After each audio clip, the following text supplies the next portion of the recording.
Good morning, good afternoon, or good evening, depending on where you're tuning in from.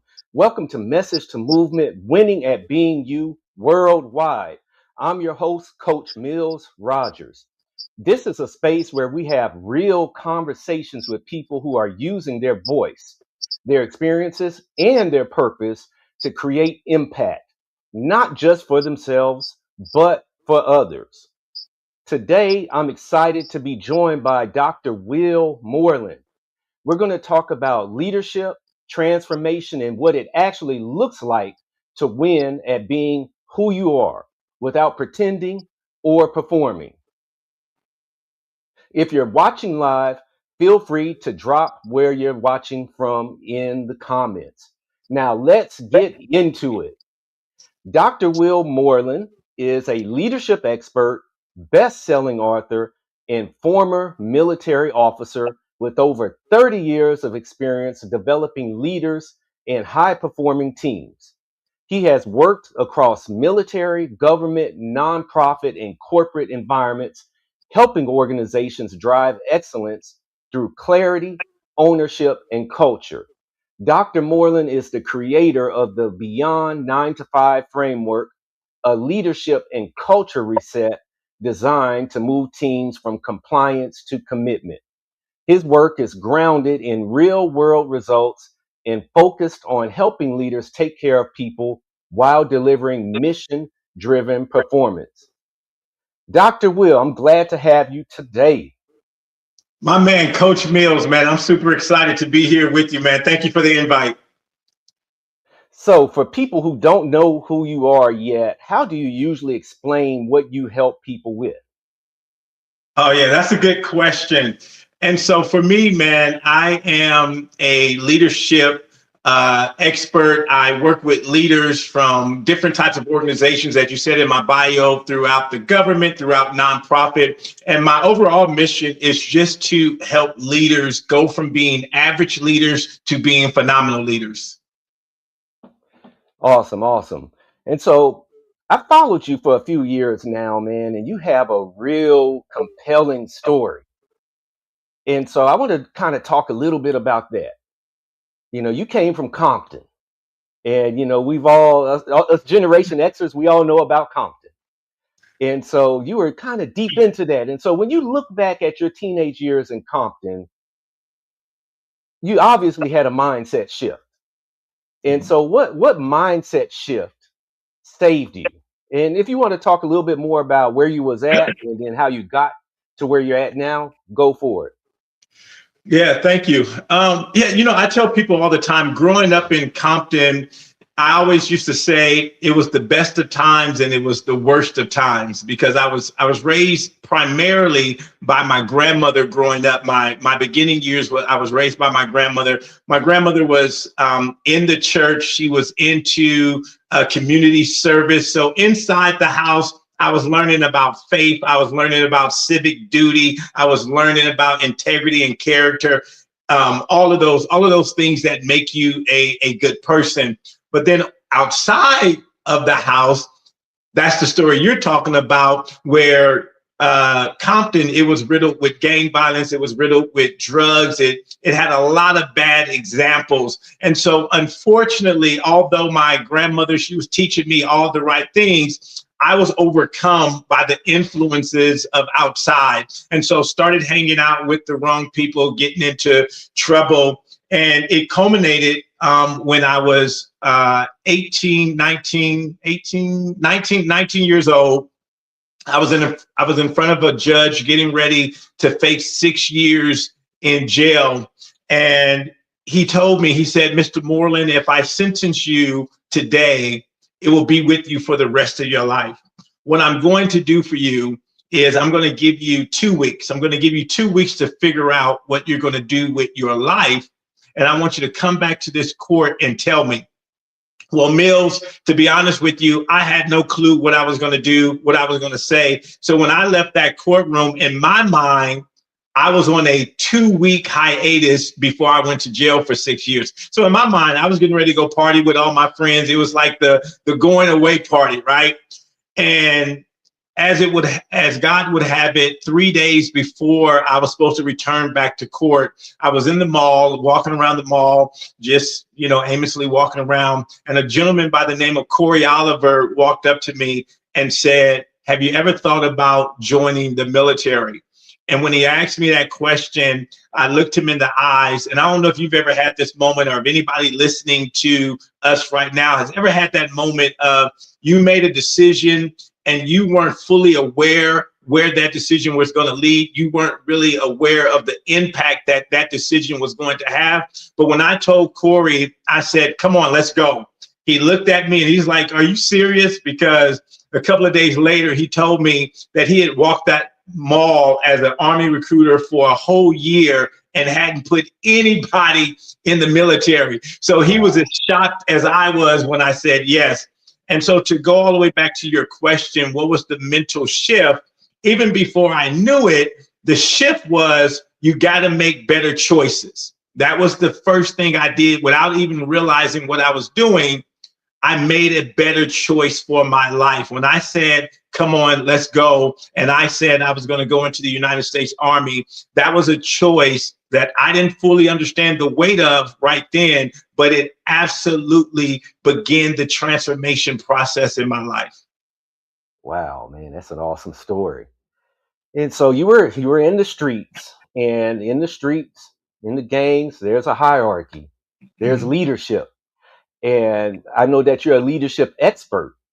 And so, what parallels do you see with the leadership that maybe you experienced in that gang environment that are similar, or lessons that could be learned that can be carried to a corporate environment?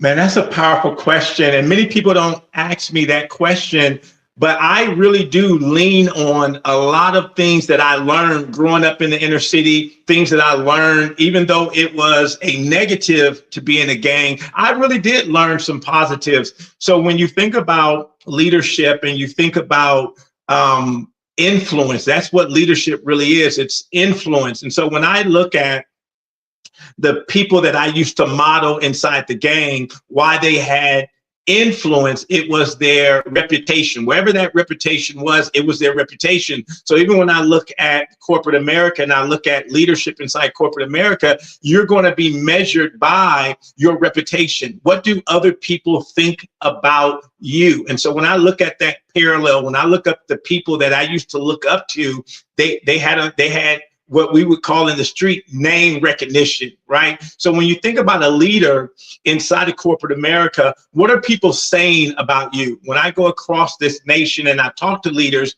I tell them, you're the conversation at the dinner table, whether you know it or not. When that individual gets home, their spouse asks them, "How did today go?" Their interaction with you is probably going to be on the table. You know how Will is. Will was being a jerk again. Or, you know what? I love working for this company because I have an amazing leader. And so when I think about the parallel, leaders had name recognition. They had a reputation of getting things done, right? We called it in the streets, putting in work, right? And so even today, I use that same phraseology, and I say, you got to do the work. So in the street, it was putting in the work. In corporate America, you got to do the work. So leaders that do the work, your team is seeing you. They're seeing you not just as the person that's sitting in the office with your feet kicked up and smoking on a cigar, but they really see that you're putting in the work. Wow. And so, what you're really talking about is like organization culture, and just the fact that, yeah, as a leader, you have to lead from the front. And so, what do you feel is the biggest mistake that leaders often make in regards to trying to establish a winning culture for their organization? Yeah, that's great. One of the biggest mistakes is they expect things that they haven't taught. They expect things that they haven't taught. And so when I was in the military, we would always have inspections. Like we would have room inspections, we would have uniform inspections. And I remember one time we were going through this inspection, and I was with my supervisor, and we were inspecting some soldiers, and one of the soldiers didn't have his locker together, something like that. And he said to the first sergeant, he says, "No one ever taught me that. No one ever taught me that." And my first sergeant immediately turned to me and said, "Then Moreland, that's your fault. We can't expect something from this soldier that he's never been taught." And so a lot of leaders, they want to have this culture. They want to have this family environment. They want to have this culture of excellence, but they haven't really taught what a culture of excellence is. We think vision and we think mission is words on a picture in the lobby, right? But it's more than just putting up an eagle and putting up, this picture and saying, "Oh, we have a fantastic culture." You got to ask yourself as a leader, have I really communicated what an excellent culture looks like? Have I really communicated what a winning culture is? And that starts with communication. And I love what you said about the military. I'm mentoring some high school students right now, and a few of them are going in the military. And I tell them, I said, the military is going to teach you everything you need to know. You're coming in their mind as a blank slate, and they're going to show you everything because it's just part of the system. And so I love what you said as far as how that first sergeant turned to you and was like, "Hey, you didn't teach this guy. So we can't have that expectation for him." And so, man, great stuff right there. And so what causes an organization, I guess, just to focus on checking the box as opposed to taking things to a whole nother level? And, I think that's important for organizations, but also for us as individuals. And so what are your thoughts on that? What has helped you really level up? Yeah. So to really understand that when you talk about organization culture, when you talk about personal development, it has to be an intentionality there. You have to be intentional. I always tell people success is not an accident. Success is intentional. So when I'm looking Mm, at personal development, whether I'm looking at organizational success, I'm talking to leaders and I'm saying, okay, what are we intentional about? For me, it starts with a vision. It starts with a vision. And so for your life and for your organization, what's that vision? Where do you see yourself 3 years from now, 5 years from now, 10 years from now? Because I want you to understand that it's going to be a journey. It's not going to happen overnight. And a lot of times we want things to happen overnight. We want things to happen just because it's a desire, but that's not going to happen. When I talk about changing your life, when I talk about, for me, when I go back to that 19-year-old kid, I had been living like this with this mindset for 19 years. That was the mindset. So let me give you a quick example. So when I joined the military, I go to basic training, I go to my AIT, and now I'm at my duty station. That's about a 4 to 6 month process from me being removed from the streets. So I'm in a new environment. I'm in a new location. I'm stationed in Germany. I'm 8,000 miles away from Compton physically, but mentally, I'm still in Compton. And so what did that mean? I'm still seeing the world through the eyes of this kid in Compton. I'm still seeing the world through how I acted when I was in Compton, California. So I almost got kicked out the military my first couple of months in because I was still handling situations the way I handled them in Compton, California. yeah. And I was so gonna ask you that. Because I saw soldiers that were in that same situation that, yeah, that street they couldn't life, make they couldn't let it go. They couldn't let it go, right? And I had once again, I call these disruptors. So the first disruptor was Corey. The second disruptor was the judge, and now I meet my third disruptor, who was Command Sergeant Major Babs, who pulled me into his office and said, "Man, we're getting ready to kick you out the Army, man. I just read your record. you're from Compton, man. If I send you back to Compton, what do you think is going to happen to you? And I said, man, Sergeant Major, probably end up in jail. I'll probably end up dead. He said, you're absolutely right. And he began to share with me that type of mindset that I had was not going to benefit me. And here's vision again. He asked me this question. He says, where do you see yourself in 5 years, Moreland? Where do you see yourself?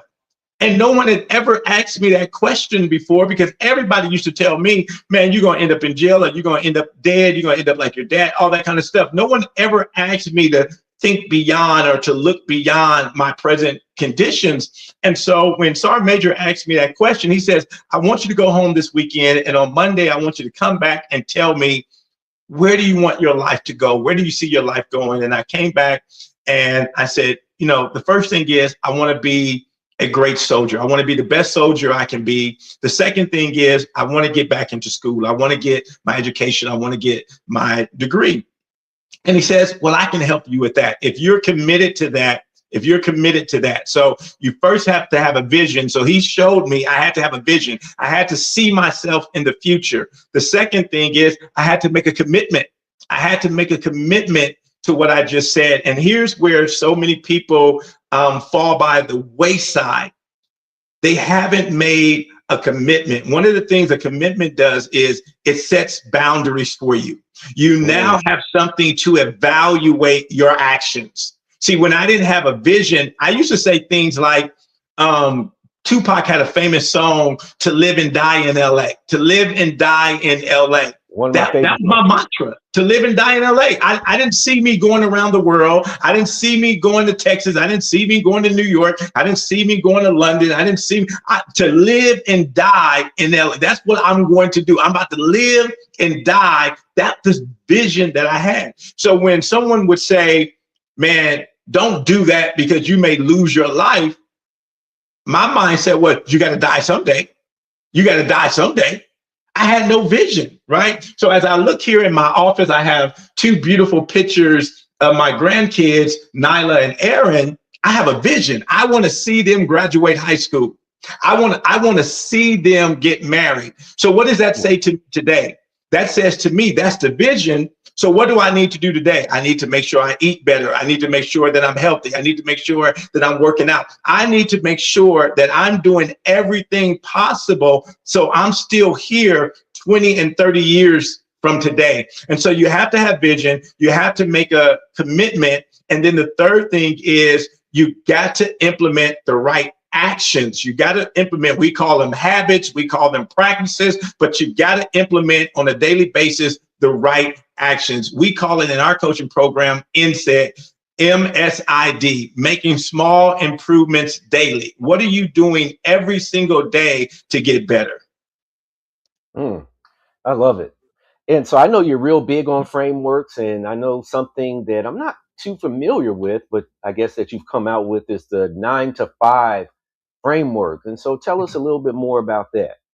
Yeah, man, I'm really super excited about the Beyond 9 to 5 framework. And I pulled this from my days in the military. So you'll remember this, that in the military, when you're a leader, you're responsible for those you lead 24 hours a day. That's very different than traditional corporate 9 to 5. You're usually responsible for your employees when they clock in and when they clock out. But in the military, Mills, we were responsible for the entire soldier. If you didn't pay your phone bill, if you didn't pay your mortgage or your rent, I, as your leader, had to answer to the sergeant major or the first sergeant about that. And so we came up with this Beyond 9 to 5 to get leaders to start looking at their people beyond the title, beyond that's Mills, the HR guy, or that's Mills, the IT guy. Trying to get leaders to understand, if you really want your employees and your team members to perform at a high level, they have to know that you care about them beyond 9 to 5. They have to know that you're really concerned about their well-being, their overall well-being.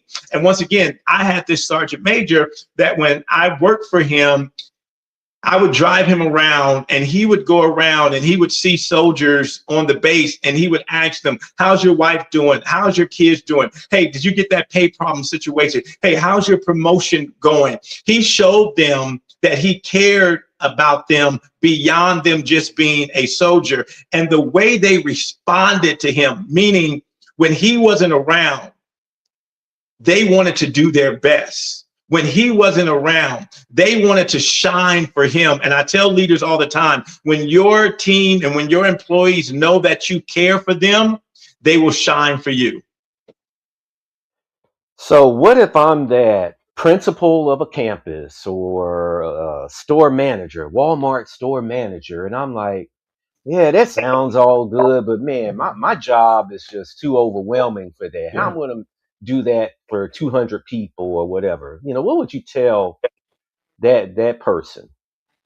You know what? And that's a real serious problem. And when we were putting this together, when we were putting this framework together, I talked with my team and I said, you know what? I want to provide leaders with solutions. I don't want to come with that fuzzy kumbaya stuff because we know working in corporate America, it's hard. It's tough. We have KPIs. We have deadlines. If you're a publicly traded company, you have shareholders that say, hey, it's the bottom line. We want to see this revenue. So that's really serious. And so that's why we have so many principals and teachers and leaders burning out, right? So to answer your question, for me, it's about getting a plan. And that's what Beyond 9 to 5 helps organizations do. We provide them with the plan. One of the things that we have is this tool that we call the 1 minute huddle, the 1 minute huddle.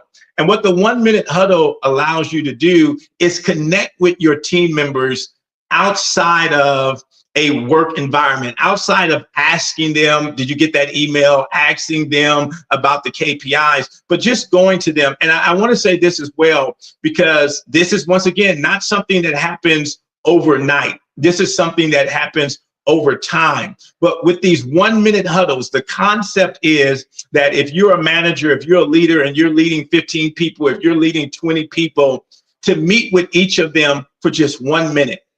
1 minute. And I tell leaders all the time, you have 1 minute. Even if you're leading 30 people, you have 30 minutes. And then they always tell me, it's not going to be 1 minute. Somebody's going to want 20 minutes. Somebody's going to want, that may happen, but that's not going to happen every time. So let's not make that the excuse of why we don't implement this, right? But Mills, just think about it. If your supervisor came up to you and said, hey, Mills, can I talk to you for a second? And you're probably think, oh my God, what did I do? And then you get to the office or you're walking down the hall and he just says, or she just says, hey, I just wanted to check on you. How's everything going? How's the family doing?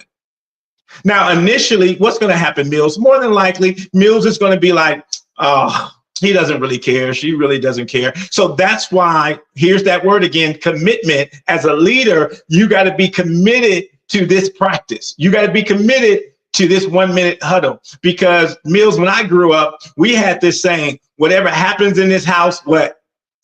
Stays in this house. So these are the people that you're leading. This is how they think. They're not just going to open up to you and start spilling their guts. You know what I mean? And so you got to be committed to making this connection. So that's just one of the tools that we use with leaders to help them make the connection. And once again, we're always overemphasizing this is not going to happen overnight. This is going to happen over time.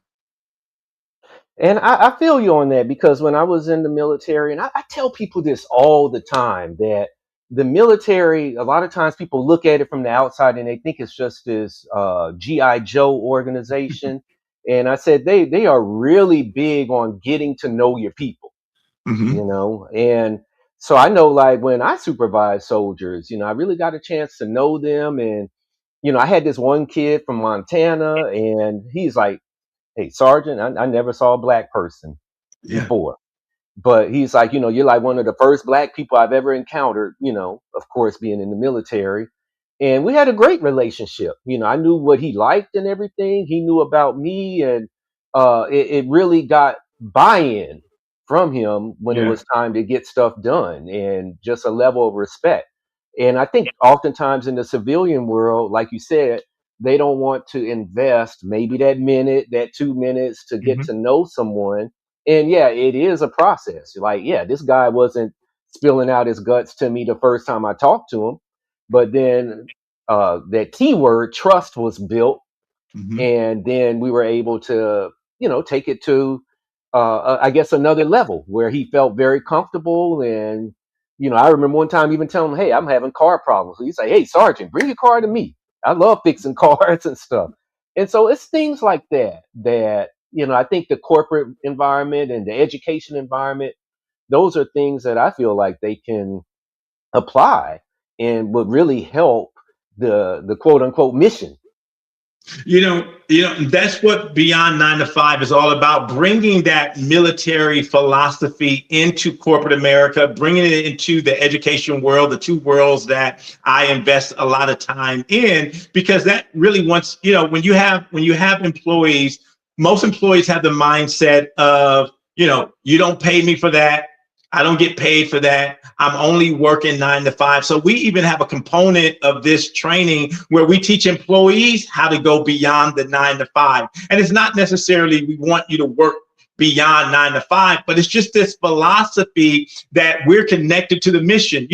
Mills, you remember this, that they taught us that we're soldiers 24 hours a day. We're soldiers 24 hours a day. So you remember that first time when you went on leave and they would say, remember, you're a soldier. You're a soldier. So even though you're not on base, even though you're on vacation, they wanted me to know that my activity still represented the United States Army. So I remember telling my boys, "Hey, man, I can't do that, man. I'm a soldier. Hey, man, I can't get in the car with you, man. Man, do you got something illegal in here? But I'm a soldier. I can't get caught with that," right? That was a mindset shift. And so the more leaders can get employees to understand that you're part of this mission, that you're valuable to this mission. So when you leave here on Friday, I don't want you to do anything that's going to jeopardize you being able to come back here on Monday and be your best self. And we're going to do everything as leaders to make sure it's a two-way street, right? I want you to give 100% the same way you want us to pay you every 2 weeks. You wouldn't want us to miss your paycheck. We don't want you to miss the opportunity to be your best. And so we've been teaching organizations this duality of how employees can go beyond 9 to 5 and how leaders can go beyond 9 to 5 to create a better organization. And so talking about, culture and the organization and everything, what behaviors silently destroy culture that oftentimes just go overlooked or unchecked that people just let them get away with? Yeah, and so one of the big ones is individuality. Remember, if we're going to win, winning is a team sport. And so a lot of times, many employees, they will get a job, and they will get a job because they need a job, right? They have bills, they have things that they need to pay for, and that's really their mindset. I'm here for my family, us four and no more. And so when you have that type of attitude, you're not going to go beyond the 9 to 5. Once again, teaching this from a military perspective, each of us always had a battle buddy, right? Somebody that you were responsible for, and they were responsible for you, and they held each other accountable. So I can remember all the way back to basic training, if my battle buddy was late to formation, I got in trouble because I allowed him to be late. And so holding each other accountable, right? When we don't have accountability inside of an organization. So when you have individuality, people that just have this individual attitude, and then when we don't have accountability, when you just complain about Will being late from lunch every day, but you don't pull Will aside and say, "Hey, man, I know it's only 5 minutes. I know it's only 10 minutes, man, but that's not what we want to display here in our organization, man. That's not the type of culture that we want to have." Now, once again, is everybody going to be on board with this? Are you going to have some people that look at you kind of crazy? But overall, we've seen this, we've tested this, we have the numbers on this, that overall, people want to be a part of a winning organization. People want to be held accountable. And so when you have accountability, it leads to this word that we know in the military called standards. Man, what's the standards here? And I tell leaders all the time, whenever I have a team, I tell them, this is the standard. Inside our company, we have this thing inside of MTA. Our number one rule is don't be a jerk. Don't be a jerk. And jerk is an acronym that stands for don't be judgmental. Don't be egotistical. Don't be repulsive, and don't be a knucklehead. And so if you're displaying any of those behaviors, someone is going to pull you to the side and say, hey, man, you've been a jerk.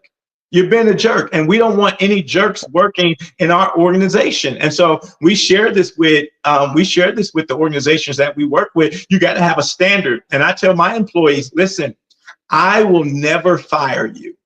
The standard will fire you. I'll never fire you because I'm going to hold you to the standard. And if you violate the standard, that's how you take emotion out of it. You can be my best friend, my best buddy, whatever. You can be a family member. If you violate the standard, because I'm here to uphold the standard. So if you violate the standard, then the standard is what fired you and not the company. Wow. Oh, I love that. Don't be a jerk. Don't be a jerk, man. So I'm going to take this in a more, I guess, personal development direction.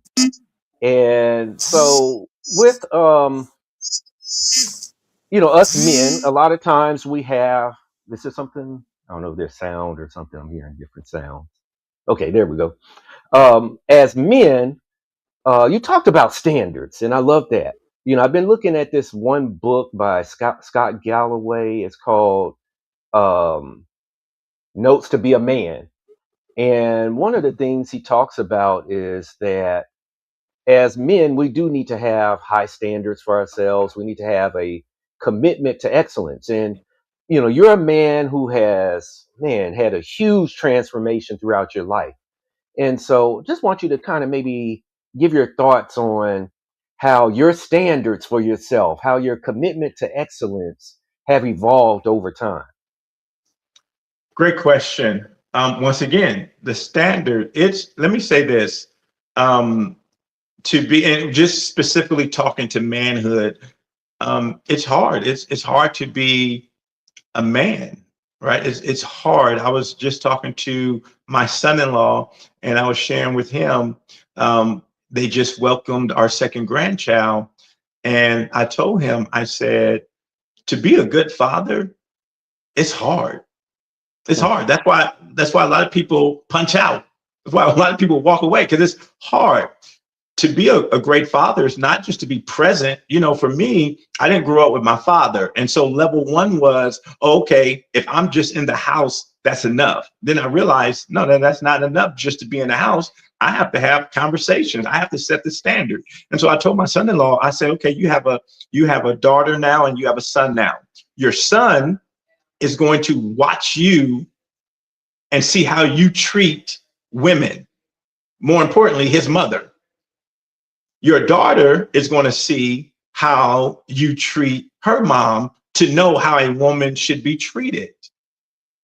And so the lens of responsibility as it relates to being a man, you have to have these standards, because if you don't have these standards, once again, you don't have these boundaries of, for me, I'm a Christian. And so the Bible says a good man leaves an inheritance to his children's children. It goes back to what we talked about earlier about vision. So as a man, you have to have a vision for your family. I've always had a vision for my family. And so then that takes me back to how do I, one of the visions that I had for my daughter was to walk her down the aisle when she got married. Well, that doesn't start when she gets proposed to. That starts when she's 5 years old, 6 years old, and I'm taking her on daddy-daughter dates, and I'm speaking to her, and I'm telling her about her self-worth, and I'm telling her about how intelligent she is, how smart she is, how beautiful she is. I'm having conversations with her. I'm having the tough conversations with her because I have a vision of what I want our relationship to look like when she turns 25, when she turns 26. The same thing with my son. I have a vision of the type of man that I want him to be. And so we have this thing every summer that we call Man Camp, where I'm taking him through all these things that he needs to know as a man. I'm intentional about the type of man I want him to be. And so when I think about manhood, it's number one, it's very difficult. So you have to be intentional about the type of man that you want to be, and then set standards and guardrails so you can meet those standards. Man, I love it. I love it. And, I appreciate you, sharing, those experiences that you had with your kid, because I'm sure that's going to enlighten somebody that's listening, because oftentimes we, like you said, many of us are coming from environments where we maybe didn't have a role model to pattern ourselves after, or maybe there weren't good role models to pattern ourselves after. And Mills, can I say something to that? Um, Me, because I didn't have that example, being a father didn't come natural to me. It did not come natural to me. And so when I hear other guys, yeah, me and my dad, we used to toss the football and we used to toss the baseball and we would go fishing. I didn't have any of that. And so I remember one day, I'm at the gas station and my son is in the back seat and I get out to pump the gas and he's sitting in the back seat. And I thought for a minute, wait a minute, why am I out here pumping the gas and he's sitting in the car? Well, I had to be, wait, Will, if you don't teach him, how's he gonna know? And so, but that didn't come first nature to me. It wasn't first nature to me. And so I had to be intentional. So I read books, I read, articles on how to raise kids. And so once again, to the men that are listening to me, even though you didn't have the example, that can't still be an excuse. You have to be intentional about being a better father. And just once again, being present isn't enough, right? I realized that I had to have time with, my wife taught me this. We're entrepreneurs, Mills, and we're always trying to kill two birds with one stone. And so I would try to kill two birds with one stone, and I would be like, okay, we're going to this event. I got to go speak. I'm just going to take my wife with me, and that's going to be date night. So that's going to be date night. We get a free meal. And she came back and was like, bruh, that's not date night. That don't even count, right? So I then had to be intentional about, okay, we got to have date night. And then I would take the family out. And then I realized, oh, okay, but taking the family out is not investing one-on-one time with my son. Taking the family out is not investing one-on-one time with my daughter. And so I had a guy by the name of Dr. David, Dr. Phelps. He gave me this wisdom years ago, and I adopted it because I saw his family 1 year in a hotel. I met them in a hotel, and he had all of his kids. He had all his grandkids, great grandkids there. And I said, how did you create this? I see everybody smiling and everybody wants to be around. Everybody's excited about investing time. It was Christmas time. And he says, he was a dentist. He said earlier on when I had my practice, I didn't have anything in my life that was going to compete for my family's time. So he said, as my other friends were going out golfing and all that type of stuff, he said, I didn't get involved in all of that because I wanted to invest time with my family because this is what I wanted when I got older. And so I kind of adopted that. I tried not to have anything. My son is only 15, so he's involved in sports now, and I'm as much as possible at every game and things like that. And when my daughter was in the house, the things that she was involved in, I tried to make sure that I was involved in those things. And so now that my daughter's now married and she has kids now, we just were with her for the whole month of January, and it was a beautiful time. Like, imagine I was in her house and we got along for a whole month. She didn't have to kick me out or anything like that, right? And so, but that's what we always wanted. Every December, her and her husband, they come home to share time with us. And so that's what we wanted, but we had to be intentional about that. Mm. You're really big on being intentional, and I love the examples that you share. But what if we have that listener that's like, well, my life doesn't allow for that, or there's a lot of focus on self-care.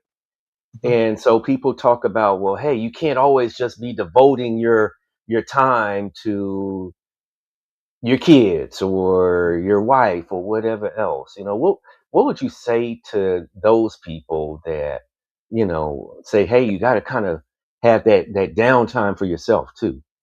Yeah, so we have this thing that we call you have that where people talk about that work-life balance or that self-family balance. Well, what we've realized is that there's no such thing as balance. So just throw that out the way, right? There's never going to be balance. There's not enough time in the day to be balanced. You're not going to have 8 hours to sleep, 8 hours to work, 8 hours for your spouse, 8 hours for each kid. You're just not going to get that time. We all have 24 hours a day, 168 hours a week. So what do we have? If we can't have balance, what can we have?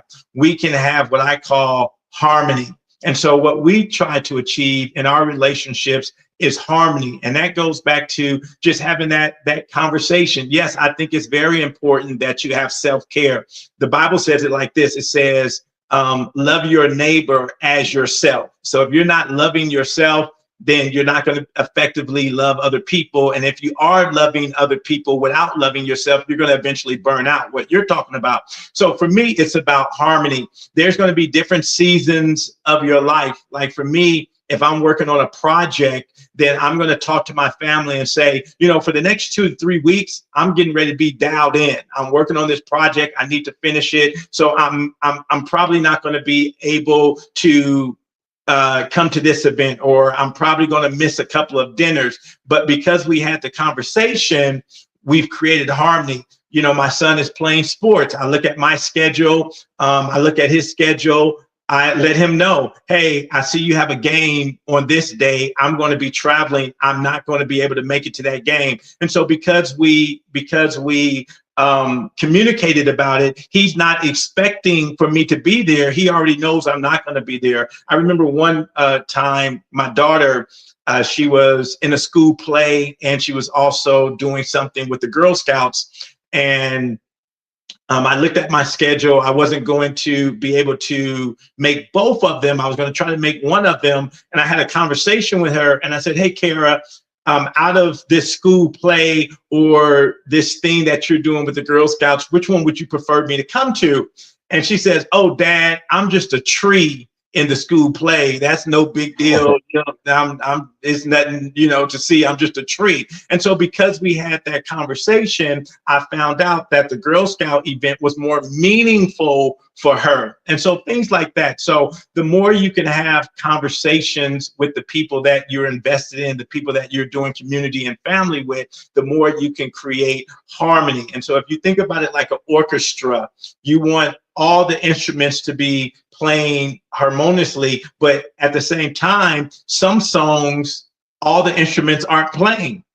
This song may just be for the string instruments. This song may just be for the horns. I'm always reminded of that one little, I don't even know what they call that triangle thing, right? He rarely gets any shine, right? But when it's time, he's right on key. And so, with my wife, she may have some things going on in her life where she says, hey, I'm focusing on this in this season. Dinner's not going to be every night at this time or whatever. But the more, your family, your organization, the more you guys communicate, the more you can create harmony. Oh man, this has just been fantastic. And so we're very close to the end. Gosh, so much wisdom and some great takeaways. Had a question for you though. Well, before I get to the last question, what do you have coming up? What do you have coming up? What do you want to share with the audience? What if somebody wants to reach out to you for your services? Yeah, definitely. I love to connect on social media. So on all social media handles, it's at DrWill Speaks. That's Instagram, TikTok, all that kind of stuff. On Facebook and LinkedIn, it's just Will Moreland. Look up DrWill Moreland. You can find me. If you're a leader, if you're an organization looking to take your leadership, looking to take your culture to the next level, I would love to partner with you to help you on that journey. Our website is Moreland morelandtraining.com. Just go to morelandtraining.com and you can fill out info sheet and get in contact with us and reach out to us. But yeah, that's what I have. Man, we're really excited about this new framework, Beyond 9 to 5. We just launched, and we've just been going around partnering with organizations to help them go to the next level. So that's what really has me super excited, because I really believe that this framework is going to change the culture, the workplace, when both the employee and leadership understand that we have to go beyond the 9 to 5, meaning we have to just go beyond the necessary, go beyond the mundane if we want to create cultures of excellence. My last question.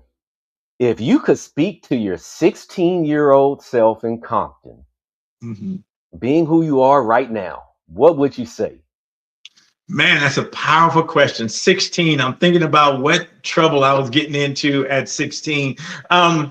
Man, if I could tell that guy, man, if you could just make some better choices, if you can make, I know life, because it's interesting, because that span of time for me from the age of 12 to the age of 19, that 7-year period was very tough for me. So if I could just tell that 16-year-old, hey man, you're just one decision, one choice away from your whole life changing. If you would just make one better decision, your life would change.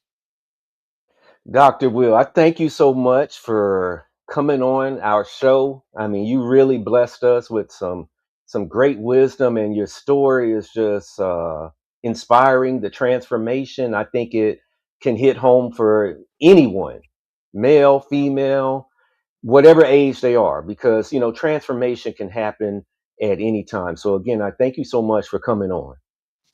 Man, I appreciate you, man. And I always want to champion and give you your roses, man, for the community that you have built and for all that you do to serve the speaking industry, the education industry. Thank you so much, man, for showing up in your brilliance. I see you. And so I don't want that to go unrecognized, man. Thank you for the community that you have curated, man. You're always pouring in wisdom to us. And so I appreciate everything you do, man. All right, much appreciated. And so with that being said, change happens one person at a time, 1 second at a time. Let's go.